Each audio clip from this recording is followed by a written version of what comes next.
Orang yang keluar dari PDI Perjuangan itu ada karma.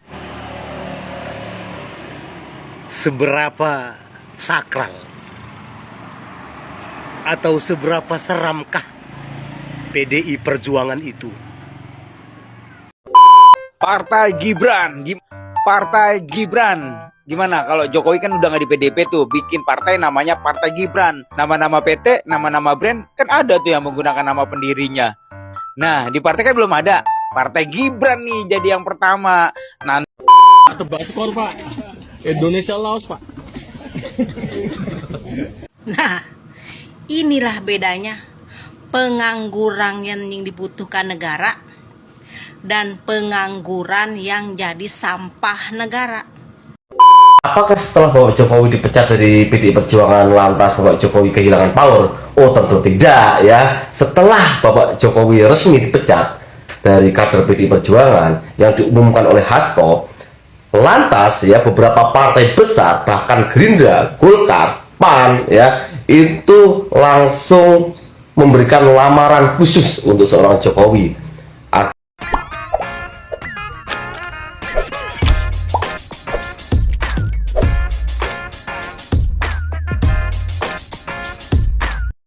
Baik sahabat sekalian, jumpa lagi bersama saya di channel ini, di mana pada kesempatan video kali ini saya akan mereaksi beberapa buah video yang datangnya dari informasi politik tanah air. Dan untuk kali ini saya akan mencoba mereaksi video pertama datangnya dari Pandana Baban, salah seorang politisi senior dari Partai PD Perjuangan. Menurut Pandana Baban, bahwa setiap orang yang keluar dari Partai PD Perjuangan itu akan mendapatkan karmanya sendiri. Saat ini seperti kita ketahui bahwa yang sudah keluar dari Partai PD Perjuangan, selain dipecatnya Jokowi, Gibran, dan juga Bobi Nasution, ada juga Effendi Simbolon, mungkin juga ada tambahannya yaitu Bambang Pacul, Marwan Sirait, dan beberapa orang lainnya. Dan benarkah sumpah atau seberapa kekuatan sakralnya Partai PD Perjuangan sehingga ketika ditinggalkan oleh para kadernya, lalu para kadernya mengalami sesuatu yang luar biasa atau di luar dugaan? Kita tentu akan menanti apakah Pak Jokowi dan juga Gibran serta Mas Bobi juga akan mengalami sesuatu yang luar biasa yang mengakibatkan mereka jatuh terpuruk dari sisi politik hanya karena tinggalkan Partai PD Perjuangan. Dan di video ini juga kita akan menyaksikan bagaimana tanggapan atau reaksi serta respon dari para netizen terkait dipecatnya mantan Presiden Joko Widodo dan putra serta menantunya. Baik, untuk tidak memperpanjang kata, seperti apa statement dari Pandana Baban terkait dengan kader yang tinggalkan PD Perjuangan akan mendapatkan karmanya? Mari kita ikuti video-videonya. Orang yang keluar dari PDI Perjuangan itu ada karma. Seberapa sakral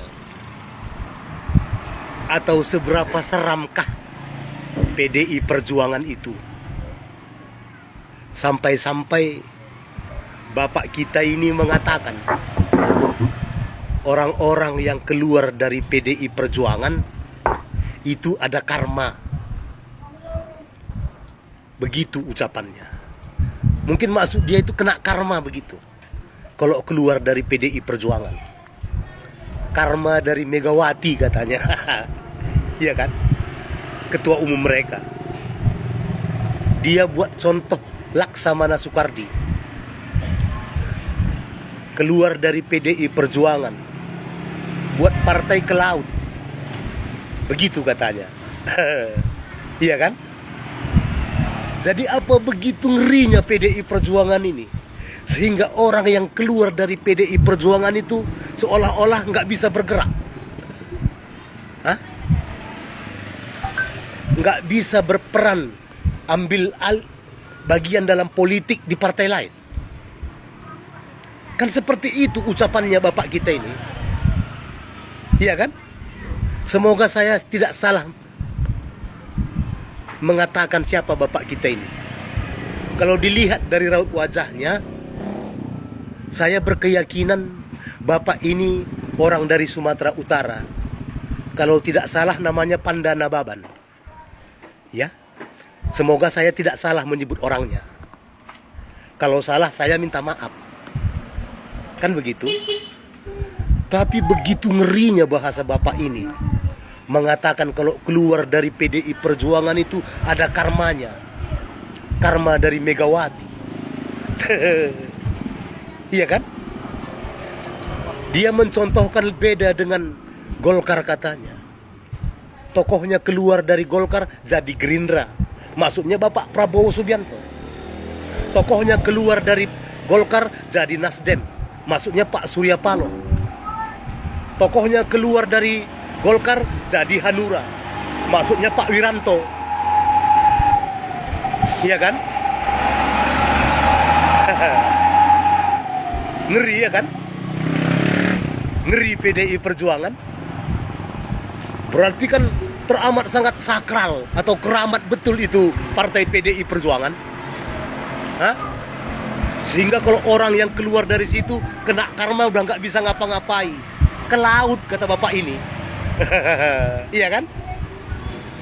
Apa perlu kita kasih contoh sama Bapak ini? Orang yang keluar dari PDI Perjuangan itu tambah tenar. Hah? Orang yang keluar dari PDI Perjuangan adalah orang yang menyelamatkan diri mereka, Pak. Ya? Bukan cuma PDI Perjuangan yang partai ideologis, bukan. Supaya Bapak sadar, ya. Orang yang keluar dari PDI Perjuangan, Mas Gibran Rakabuming, jadi wakil presiden. Ya? Tahu Bapak? Hah? Orang yang keluar dari PDI Perjuangan jadi gubernur di Sumatera Utara. Hah? Memang Bapak anggap apa itu PDI Perjuangan? Hah? Jangan Bapak bodoh-bodohi rakyat negeri ini. Ya? Buktinya terbaru. Kader pentolan kalian di PDI Perjuangan, Bambang Pacul, berencana mengundurkan diri dari PDI Perjuangan. Hah? Apa karmanya? Kalau tidak sejalan dengan ideologi yang dibawa partai, ya keluar nggak masalah. Ya, biar sadar Bapak, ngapain jadi penjilat? Hah? Hanya orang-orang yang tidak punya prinsip bertahan dalam satu partai menjilat, ya, untuk memanfaatkan kedekatan dengan ketua umumnya supaya mendapatkan kesenangan pribadinya. Hah? Itu Bapak bilang manusia punya prinsip? Hah? Kami berdoa supaya Bambang Pacul keluar dari PDI Perjuangan. Betul apa tidak dia kena karma? Seperti yang Bapak katakan. Supaya Bapak sadar, ya. Kalau sampai Bambang Pacul keluar dari PDI Perjuangan, ambruk itu banteng. Ya? Supaya sadar Bapak. Kita buktikan. Betul apa enggak seperti Bapak bilang karma Megawati itu. Yang ianya Megawati kena karma dari semua ucapannya. Yang merendahkan. Ya? Yang selalu mencemooh. Kan itu semua yang dilakukan oleh kader-kader PDI Perjuangan. Seperti Hasto Kristianto, Deddy Sitorus, yang banyak menghina dan merendahkan keluarga Pak Jokowi. Hah? Bertambah kuatkah partai kalian? Harusnya Bapak tahu, ya, apa yang terjadi di internal partai kalian PDI Perjuangan itu. Saya berani jamin, kalau Bambang Pacul sampai keluar dari PDI Perjuangan, Jawa Tengah bantengmu akan lumpuh. Ya, itu pasti terjadi.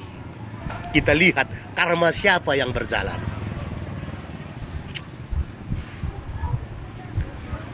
Karma Megawati kah? Atau karma rakyat negeri ini kepada partaimu? Partai Gibran. Gimana kalau Jokowi kan udah nggak di PDP tuh, bikin partai namanya Partai Gibran. Nama-nama PT, nama-nama brand kan ada tuh yang menggunakan nama pendirinya. Nah, di partai kan belum ada. Partai Gibran nih jadi yang pertama. Nanti anggotanya disebutnya Masa Gibran. Gimana kalau lu setuju, share biar cepet nyampe ke Mas Gibran. tebak skor Pak. Indonesia Laos Pak. Nah, inilah bedanya pengangguran yang dibutuhkan negara dan pengangguran yang jadi sampah negara. Pak Jokowi yang dikatakan pengangguran tapi masih dibutuhkan negara karena wartawan pun masih mau mewawancarainya sampai datang ke rumahnya. Sedangkan tahu sampah negara siapa? Adakah Anies Baswedan dibutuhkan oleh para negara atau para warga? Hanya lu yang tahu. Apakah setelah Bapak Jokowi dipecat dari PDI Perjuangan lantas Bapak Jokowi kehilangan power? Oh tentu tidak ya. Setelah Bapak Jokowi resmi dipecat dari kader PDI Perjuangan yang diumumkan oleh Hasto, lantas ya beberapa partai besar bahkan Gerindra, Golkar, PAN ya itu langsung memberikan lamaran khusus untuk seorang Jokowi agar bisa masuk di struktur kepartian tersebut. Bahkan Golkar sendiri menawarkan kursi ketua umum untuk seorang Jokowi. Bayangkan, luar biasa nggak tuh? Ya kan, sekelas partai Gerindra pun, Bapak Prabowo pun ya melamar seorang Jokowi juga. Ini terbukti seorang Jokowi itu seorang mantan presiden, tapi masih dicari, masih diinginkan, dan masih diharapkan. Karena memang faktanya seorang Jokowi ini masih memiliki basis pendukung yang sangat besar. Umpamanya Bapak Jokowi pun membuat partai sendiri, itu akan jauh-jauh sangat efektif ya. Karena seorang Jokowi tidak akan sulit mencari pendukung, tidak akan sulit mencari kader-kader di dalamnya ya, hanya diseleksi saja untuk kadernya sendiri, seperti itu. Jadi yang pastinya nantinya PDI Perjuangan akan jauh lebih ketar-ketir. Saya sebagai pendukung Bapak Jokowi akan mengikuti arah beliau.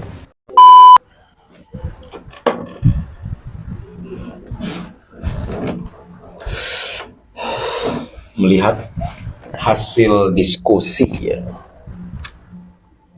Sujiwo Tejo yang mengatakan bahwasanya Jokowi betul yang dibantu, di backup, didukung oleh PDIP sebagai calon presiden. Akan tetapi Jokowi sendiri juga membesarkan PDIP. Nah, ketika Jokowi dan PDIP berseberangan dan sudah lagi tidak seiring sejalan, ya sudah. Makanya keluarlah ayat-ayatnya Sujiwo Tejo. Wa ila rabbika farghab. Berharap itu jangan sama manusia. Makanya kalau kan kecewa. Saya jadi teringat juga dengan kisah saya. Beberapa tahun belakangan ini saya sempat kecewa dengan apa yang saya lakukan. Ini tentang konsep dulu saya membangun perusahaan dan ingin mengajak orang kaya bersama. Karena saya ini basicnya koperasi. Saya nggak mau kaya sendiri. Orang-orang kapitalis itu pengen kaya sendiri. Tetapi saya tuh inginnya kaya tuh bersama. Bisa nggak sih diwujudkan? Makanya di perusahaan saya ngajak teman-teman karyawan saya itu semuanya jadi marketing. Jadi mereka tidak hanya mengandalkan gaji, tapi ketika mereka ikut jualan, mereka dapat fee. Makanya ada orang yang beranggapan, kapan kamu kayanya gitu, dengan pola ini, pola koperasi. Gitu. Nah, sampai satu ketika, di tahun 2016-2017, perusahaan saya itu luar biasa perkembangannya. Bahkan bisa membuka cabang beberapa tempatnya. Dan orang-orang yang saya ajak kerjasama buka cabang ini, mereka itu tidak membayar deposit macam-macam ya, tapi deposit yang mereka bayarkan semacam untuk stok aja. Bahkan ada yang saya tidak kasih deposit di awal-awal karena mereka adalah bagian dari tim saya, mereka ingin pulang kampung kemudian buka cabang. Dan semua ketika saya set upkan cabang-cabang itu, bahkan ada yang saya bayarkan juga itu kantornya, sewanya. Kemudian semua saya transfer ilmu pengetahuan saya tentang bagaimana cara berjualan dan berusaha. Sampai ada yang saya bantu stok barang juga di kantor dia. Pada suatu ketika mereka ini dalam bahasa tanda petiknya berkhianat. Karena kan perjanjiannya kalau jadi cabang itu pembelian barangnya dari saya. Karena kan saya udah bantu dia setup semua perusahaan dia, kita bantu, kita transfer pengetahuan, bahkan dia bisa menggunakan nama besar Retail Team Indonesia. Karena Retail Team Indonesia kalau di udara itu adalah perusahaan yang sudah skala nasional. Dan satu persatu akhirnya banyak yang beralih, belok kiri belok kanan ya kan, berkhianat ya.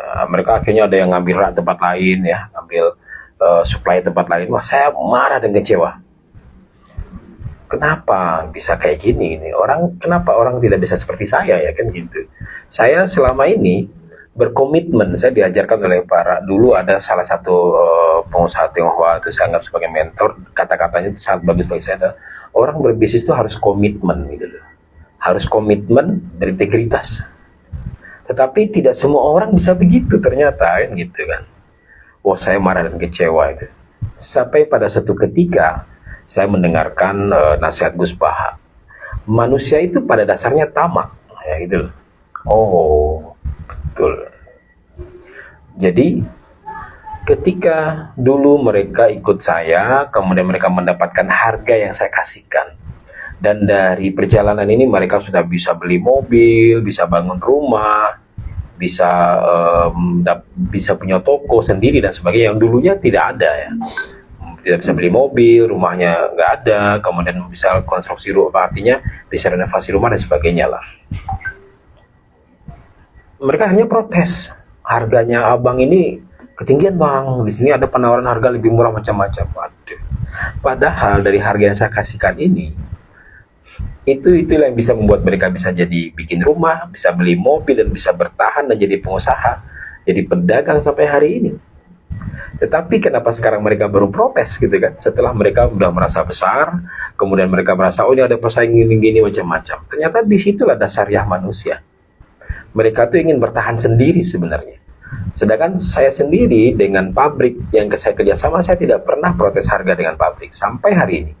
Berapapun harga yang dikasihkan pabrik saya jalani, saya jual, alhamdulillah masih bertahan, masih berjalan sampai hari ini. Walaupun tertatih-tatih gitu. Saya ingin tetap mempertahankan komitmen karena udah kerjasama selama sejak tahun 2014. Berarti sudah 10 tahun saya kerjasama dengan beliau. Dan saya tidak pernah berkhianat membeli dari pabrik lain ya.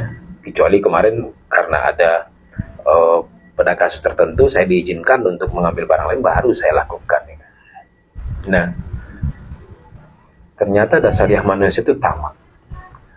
Jadi saya jadi sadar apa yang dikatakan oleh Sujiwo Tejo dengan Gus Baha pun benar. Ya, jangan bergantung sama manusia. Nah, saya jadi kembali menarik diri saya. Oh, visi saya itu harus ikhlas. Kalau memang saya ingin ngajak orang lain kaya, ketika dia kaya dan sudah nggak mau lagi dengan saya, ya sudah nggak apa-apa. Kan memang niat saya begitu di awalnya kan gitu. Ingin kaya bareng-bareng, tapi kalau suatu saat dia nggak ingin lagi bersama saya, sudah nggak usah bergantung sama mereka gitu. Karena mereka sendiri sudah ingin memisahkan diri, ya sudah, masa kita paksa.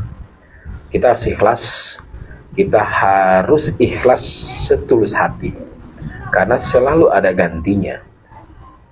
Nah jadi betul jadi, dan saya juga merasa mereka ini saya besarkan. Dan ternyata juga secara otomatis juga membesarkan saya sebenarnya kan gitu. Oh ya, betul juga. Tapi kan dalam konteks tertentu antara Jokowi dengan PDIP, nah itu sebenarnya hanya tentang kesadaran bersama saja. Ya. Bagaimana kita memahami tentang konteks PDIP dengan Jokowi? Sebenarnya Jokowi ingin tetap bersama dengan PDIP dengan konsep Prabowo dengan Ganjar. Tetapi PDIP-nya sendiri nggak mau kan? PDIP-nya ingin mengusung sendiri, ya ada ketamakan di sana gitu. Sedangkan Jokowinya tidak. Nah, sama kayak saya mungkin, saya tetap ingin bersama, tetapi mereka ini tidak mau, karena mereka ingin eksis lah, ingin kalau begini saya tidak bertahan dan sebagainya, kan gitu. Nah, jadi kita tidak bisa memaksakan orang lain seperti diri kita sendiri. Kita tidak bisa memaksakan value orang kita dengan kepada orang lain.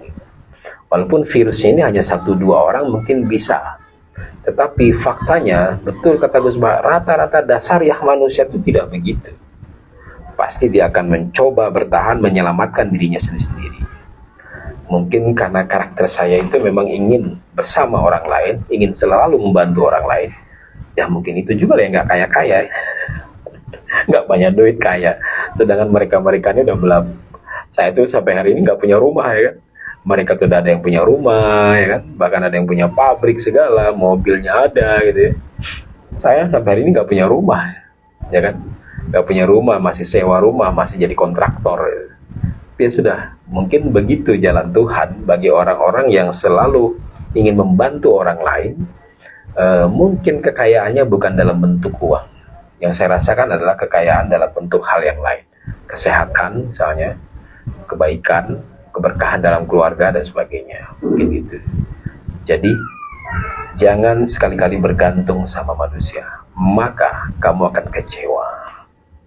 Berharap dan tergantunglah sama Allah yang Maha Kuasa.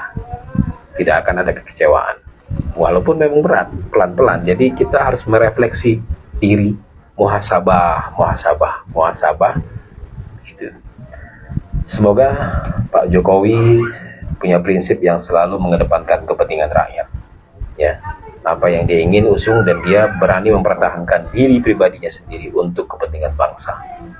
Salam bijak, waras, dengan tidak mengeluarkan kata-kata kotor dan menghina orang lain.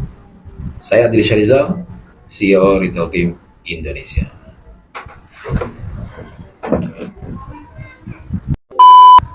Takkan kubiarkan kau merusak negeriku. Takkan kubiarkan kau merusak nama baik Presiden ke-7 Joko Widodo. Bapak Jokowi telah berbakti kepada bangsa dan negara selama 10 tahun. Apa yang sudah kamu lakukan untuk bangsa dan negara ini? Kami rakyat Indonesia tetap mencintai dan berterima kasih kepada Bapak Joko Widodo yang telah membangun bangsa dan negara ini dengan baik. Apapun yang kalian sangkakan kepada Bapak Joko Widodo, kami tak peduli. Kami tetap mencintai Bapak Joko Widodo. PDI Perjuangan dan kami tidak membutuhkan beliau untuk bergabung di dalam keluarga besar PDI. Beginilah kesombongan kader partai PDIP ya kan. Mereka bilang katanya mereka tidak lagi membutuhkan Pak Jokowi. Ya baguslah kalau hal seperti itu terjadi ya kan. Karena Pak Jokowi itu dicintai oleh banyak rakyat Indonesia loh. Kedua juga rakyat Indonesia ini sudah tahu siapa itu partai PDIP. Mereka juga tidak butuh partai kayak partai PDIP di negara ini. Karena hanya menjadi beban dan juga hal-hal yang negatif di negara ini. Karena apa? Partai PDIP tidak pernah mewakili kepentingan rakyat kecil gitu. Jadi untuk apa partai PDIP ada di negara ini? Kalau kami setuju banget Pak Jokowi tidak ada lagi dalam partai PDIP. Soalnya partai PDIP itu tidak pernah menghargai jasa orang baik kayak Pak Jokowi. Kedua juga nama partai PDIP besar itu karena Pak Jokowi. Jadi saya saranin partai PDIP janganlah suka buat hal-hal yang aneh-aneh. Takutnya nanti kalian nyungsep lagi dan tidak diperhitungkan lagi oleh rakyat Indonesia. Itu aja sih partai PDIP. Terima kasih. 5 kader PDIP yang memilih setia pada Jokowi rela keluar bahkan dipecat dari partai pemenang pemilu. Siapa saja mereka? Ini dia. Mantan Bupati Lebak Mulyadi Jayabaya dengan mendukung Prabowo di Pilpres. Mantan anggota DPR Effendi Simbolon yang mendukung Ridwan Kamil di Pilkada. Aktivis 98 dan Kepala Badan Pengentasan Kemiskinan Budiman Sujatmiko. Menteri Perumahan dan Kawasan Permukiman Marwarar Sirait. Cagup terpilih Sumatera Utara Bobi Nasution. Baru berkuasa, sudah ingin seperti Orde Baru.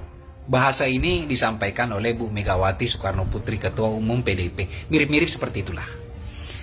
Saya mau tanya kepada Ibu Megawati Soekarno Putri, mudah-mudahan video ini sampai dan tolong dividarkan teman-teman ya. Emang kenapa Orde Baru? Apakah waktu zaman Orde Baru masyarakat dimiskinkan, anak-anak tidak boleh sekolah, kita dilarang untuk belajar agama, kita dilarang untuk mengetahui yang hak adalah hak dan yang batil adalah batil? Kenapa Orde Baru? Kenapa Anda terlalu memarginalkan Orde Baru? Saya lahir di masa Orde Baru. Saya keluarga petani dan saya merasakan kesejahteraan pertanian. orang tua saya alhamdulillah. Kita hidup tentram, bisa sekolah, orang tua saya menyekolahkan saya di kota Makassar dari hasil pertanian. Kami sekolah dengan baik, belajar agama Islam dengan baik. Kami tidak pernah diancam, tidak pernah diintimidasi. Rakyat makmur, pembangunan berjalan. Apa yang salah dengan Orde Baru? Terus kalau saya mengatakan, apakah Orde Lama itu baik-baik saja? Ingat adik-adik semua yang kelahiran di masa reformasi. Jangan pernah terprovokasi dengan apa yang disampaikan oleh Megawati dan konco-konconya. Orde Baru tidak seperti itu. Saya yang merasakan Orde Baru, saya sekolah di masa Orde Baru. Saya hidup di pertanian. Orang tua saya petani, semuanya berjalan baik. Dan hidup pertanian pada waktu itu luar biasa. Oke lah, kalau memang Orde Baru tidak sempurna, ya, Orde Lama juga tidak sempurna, Bu Megawati. Kenapa hanya seakan-akan Orde Baru yang selalu kamu teriakin? Seakan-akan Orde Baru itu sesuatu yang menakutkan. Seakan-akan waktu Orde Baru dunia ini sudah kiamat. Kenapa Anda tidak membahas mengenai Orde Lama? Bukan cuma Soekarno yang berjuang. Banyak ulama, banyak tentara rakyat pada waktu itu, banyak dari Sulawesi Selatan memperjuangkan kemerdekaan Indonesia. Cuman hanya saja Soekarno yang memproklamasi kemerdekaan. Jadi banyak yang ikut andil dalam kemerdekaan, bos. Bukan cuma Soekarno. Maaf, saya berbicara begini. Kenapa? Anda jangan selalu menyalahkan Orde Baru, Orde Baru, Orde Baru. Indonesia ini akan kokoh, Indonesia ini akan kuat kalau kita mencoba menata hari esok yang lebih baik. Tidak usah selalu keluar-keluar mengenai Orde Baru, Orde Baru, Orde Baru. Seakan-akan Orde Baru itu orang tidak bisa belajar, rakyat dimiskinkan, tidak boleh belajar agama. Saya tersinggung yang kelahiran Orde Baru. Saya sekolah dari pertanian pertumbuhannya bagus pada waktu itu. Bagaimana komentar teman-teman? Salam Orde Baru.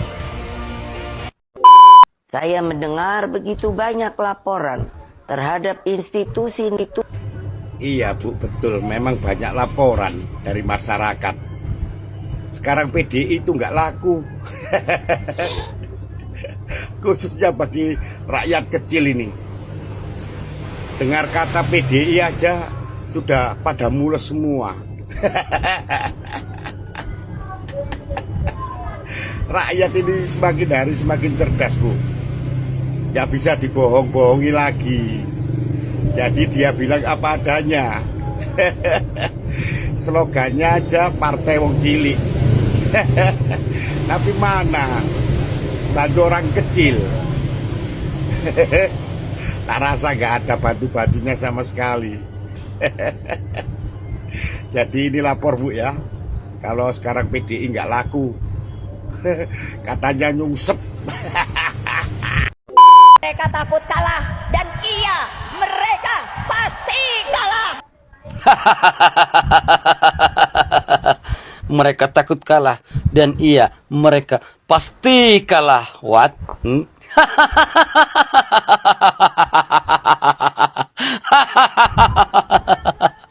Bu, apa kabar Jawa Tengah yang katanya kandang banteng?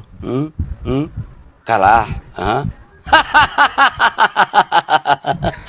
Jadi Bu, dalam kesempatan ini saya ingatkan kembali ya, pernah saya sampaikan di situ bahwa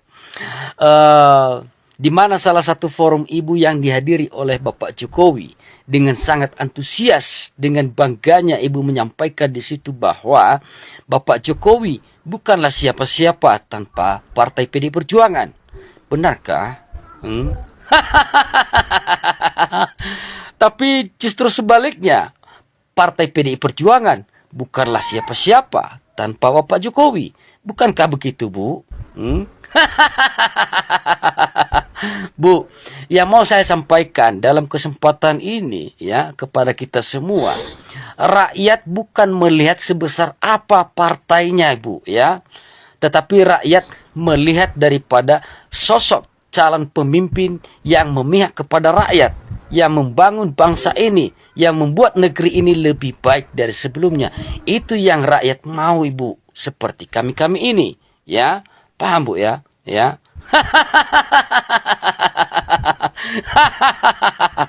Jadi Bu, dalam kesempatan ini ya, saya juga sampaikan jangan pernah bermain-main terhadap Bapak Jokowi Bu ya, karena rakyat sudah sangat mencintai Bapak Jokowi.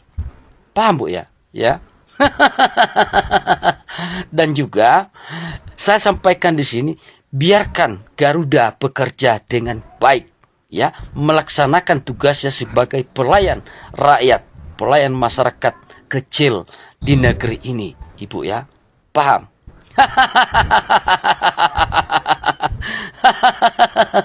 Nah, oleh karena itu teman-teman ya, dalam filosofi pemahaman saya ya, sebuah partai itu tidak lebih dari sebuah suatu organisasi. Kenapa saya katakan demikian ya? Partai hanyalah mementingkan internalnya sendiri tanpa memihak kepada rakyat, apalagi pembangunan negeri ini. Ya, terbukti setelah Bapak Prabowo memimpin negeri ini sebagai presiden kita saat ini, begitu banyak yang diciploskan ke dalam penjara, termasuk ponakan Ibu Megawati, ya. Jadi, sekali lagi Bu, jangan pernah bermain-main dengan Bapak Jokowi, ya. Nah, kalau ingin belajar masalah politik, belajarlah dengan Bapak Jokowi. Dan ini semua berlaku dengan partai apapun yang ada di negeri ini. Paham Bu ya? Nah, mungkin itu sajalah teman-teman. Kurang lebih saya minta maaf. Dan salam cerdas buat kita semua. Pak Jokowi panik? Nggak kebalik tuh kawan? Panik? Nggak kebalik tuh kawan. Bukan PDIP yang panik ya. Lagian kenapa harus peduli kepada Pak Jokowi ikut kampanye di Jawa Tengah khususnya? Bukannya kalian bilang Pak Jokowi sudah nggak ngaruh. Terus Adian juga bilang tanggal 20 Oktober Jokowi akan kehilangan power. Dia sudah jadi manusia biasa. Belum lagi statement-statement yang lain yang selalu merendahkan Pak Jokowi. Kalian tiba-tiba sekarang mempermasalahkan Pak Jokowi. Lucu memang kalian ini. Kenapa saya yakin kalian yang panik? Gini loh, sampai-sampai Pak FX Rudy bilang, alangkah baiknya kalau Pak Jokowi jangan ikut kampanye dulu, istirahatlah dulu gitu ya kan. Dan saya yang nggak yakin. Dia bilang kayak gitu karena sayangnya sama Pak Jokowi gitu, biar nggak capek. Nggak yakin saya. Dan kenapa saya bilang PDIP yang panik? Begini konteksnya kawan. Ini kan kompetisi, perlombaan ya. Jadi panik dalam konteks kompetisi. Saya kasih gambaran sederhana. Ini pendapat saya ya. Jadi ibarat balapan, posisi yang di depan disebut sebagai yang panik ketika pembalap yang di belakang mulai mepet nih, ya kan? Jadi yang depan itu panik tuh, akan dilewati. Yang di belakang tentu fokus mencari celah dan mencari titik lemah yang di depan yang kemudian tujuan akhir untuk menang. Nah, gitu juga konteksnya dengan kompetisi Pilgub di Jateng ini. Kita tahu Jateng selama ini adalah kandang banteng.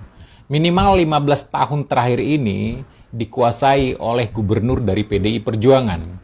Sebut saja dari Bibit Waluyo dari 2008 sampai 2023 Pak Ganjar. Mentereng memang. Nah sekarang, apa nggak panik namanya coba? Kalau mengingat banyaknya sekarang seruan atau declare no banteng, termasuk saya dan teman-teman saya. Jadi sekarang pertanyaannya, siapa dong yang panik?